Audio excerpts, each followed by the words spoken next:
अरावली की पहाड़ियां, जो महज पहाड़ियां नहीं बल्कि प्रदेश की रीढ़ मानी जाती है, आज अपने अस्तित्व की लड़ाई लड़ रही है। क्योंकि सुप्रीम कोर्ट के एक फैसले के अनुसार अरावली क्षेत्र की वो पहाड़ियां जो 90 मीटर से कम ऊंचाई की श्रेणी में आती हैं, उन पर खनन और व्यावसायिक गतिविधियों की अनुमति से जुड़ा निर्णय दिया गया है।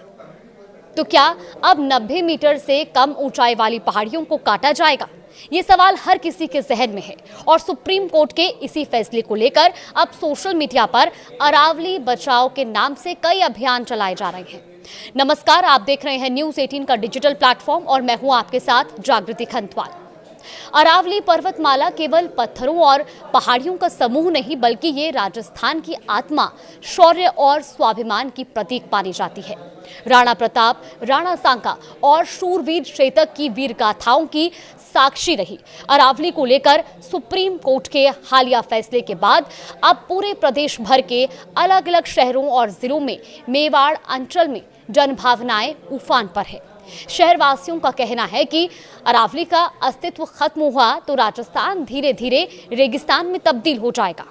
आम जनता, समाज सेवी, इतिहासकार और पर्यावरण प्रेमी एक सुर में अरावली को बचाने की मांग कर रहे हैं। सोशल मीडिया प्लेटफॉर्म पर तो लगातार पोस्ट, वीडियो और अपील के जरिए फैसले के विरोध में आवाज भी बुलंद की जा रही है। लोगों का मानना है कि अरावली केवल इतिहास का हिस्सा नहीं है बल्कि ये आज भी प्रदेश के पर्यावरण संतुलन की रीढ़ है।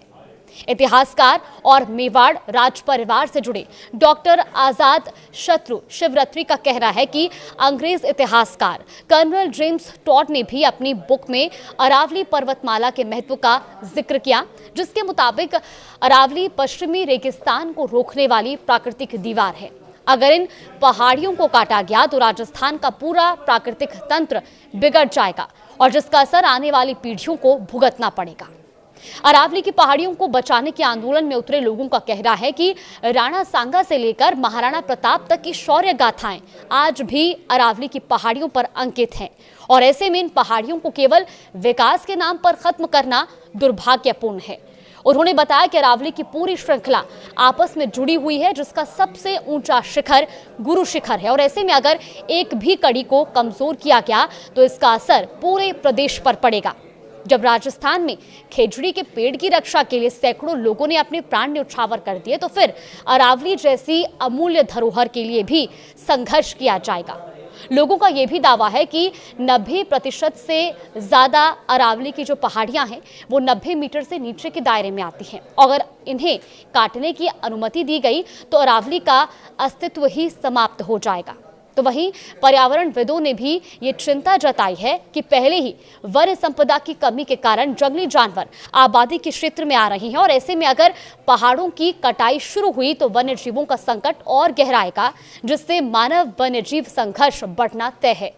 जनता के बीच ये सवाल भी उठ रहा है कि क्या देश वास्तव में विकास की ओर बढ़ रहा है या विनाश की दिशा में।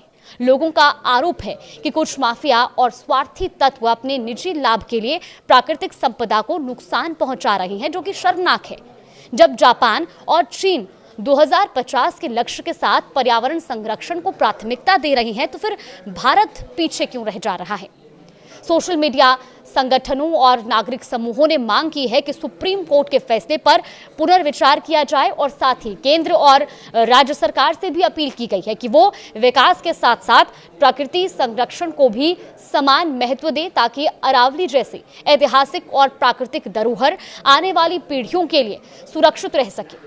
सुप्रीम कोर्ट के फैसले के अनुसार अरावली क्षेत्र की वो पहाड़ियां जो 90 मीटर से कम ऊंचाई की श्रेणी में आती हैं, अब उन पर खनन और व्यावसायिक गतिविधियों की अनुमति से जुड़ा निर्णय दिया गया है और इस फैसले के बाद पर्यावरण प्रेमियों और आम जनता में चिंता बढ़ गई है, क्योंकि लोगों का मानना है कि अरावली की अधिकांश पहाड़ियां इसी श्रेणी में आती हैं।